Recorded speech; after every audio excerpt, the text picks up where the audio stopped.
Madam President. Senator from Rhode Island. Well, thank you, Madam President. I rise today to express my support for S-316 and the repealing of the 1991 and 2002 authorizations for the use of military force, or AUMFs. I commend Senators Kaine and Young for their relentless work on this bill, and I am glad to be a co-sponsor of it, along with 43 of my colleagues. I voted against the 2002 AUMF when it was introduced more than 20 years ago. And I can assure you that as we debated that bill at that time, no one would have believed that 20 years later, we'd be on the floor debating its repeal.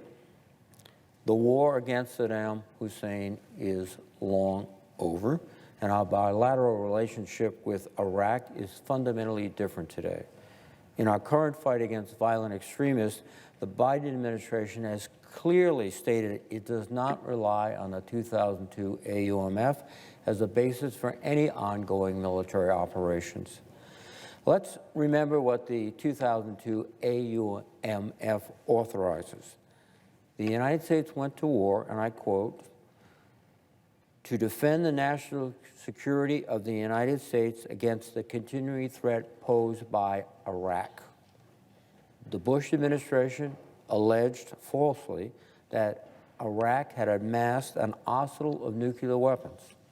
Bush administration officials also alleged that the Iraq government had ties to the al-Qaeda terrorists that attacked the United States on September 11, 2001. These false pretenses and cherry-picked information provided the basis for Congress to authorize the war in Iraq in 2002. Again, an authorization I opposed. And this costly war of choice caused the United States irreparable harm.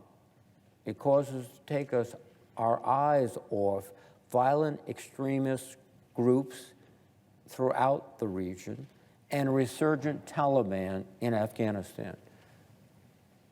It also forced us to take our eyes off Russia and China as they became peer competitors.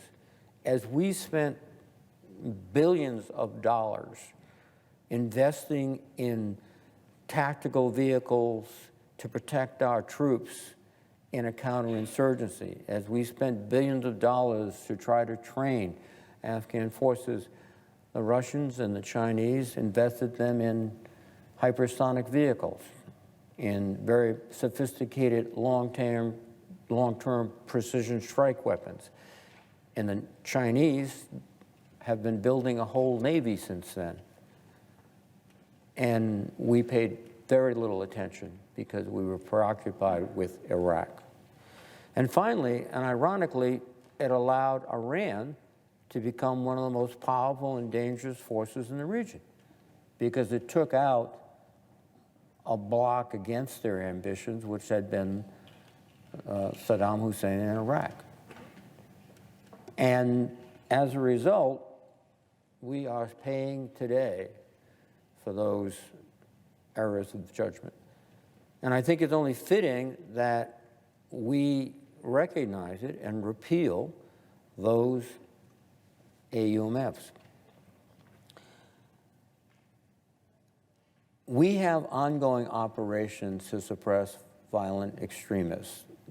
Beginning on 9/11 and going forward, we have been fighting where they are anyone who has aspirations to use terrorist attacks against the United States homeland or our allies.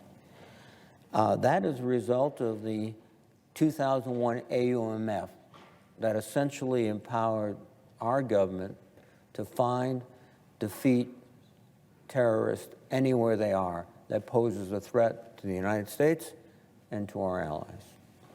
Retaining the 2001 AUMF or an appropriate successor to that statute remains essential for the Department's current counterterrorism operations. And Congress must continue to exercise robust oversight over its use. Further, the Biden administration has drawn a clear distinction between the two Iraq AUMFs that would be repealed under S-316 and the 2001 AUMF.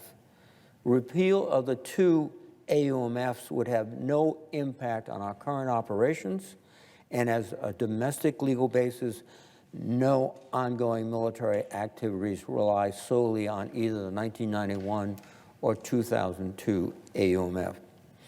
Leaving the 2002 authorization in place sends a harmful signal to Iraq, where our forces remain at the invitation of the government of Iraq. Iraq is a critical partner now in our fight against ISIS and our fight against Shia militia who are transiting Iraq and attacking our forces in Syria. We should not communicate to the Iraqi government that the United States reserves the right to use force against its nature in the future. This is contrary to the cooperation that our military forces need to counter ISIS operations. Further, keeping the 2002 AUMF provides a propaganda tool for Iran. The Iranian government is constantly seeking to convince the Iraqis that Tehran, not Washington, is the more reliable partner. We face a real and growing threat from Iran, but the 2002 AUMF does not authorize the use of force against Iran, and it must not be relied on for that purpose now. Finally, as laid out in the Constitution, Congress has the sole power to declare war. We must exercise that responsibility with the utmost care when it comes to matters of the use of military force. Repealing AUMFs that have served their intended purpose and are no longer applicable to current military operations is fully consistent with careful exercise of the Senate's constitutional responsibilities. On that basis, I support S3116 and the repeal of the 2002 and 1991 AUMFs. And again, I commend Senator Kaine for his leadership. I urge my colleagues to vote yes on this resolution. And with that, I yield the floor.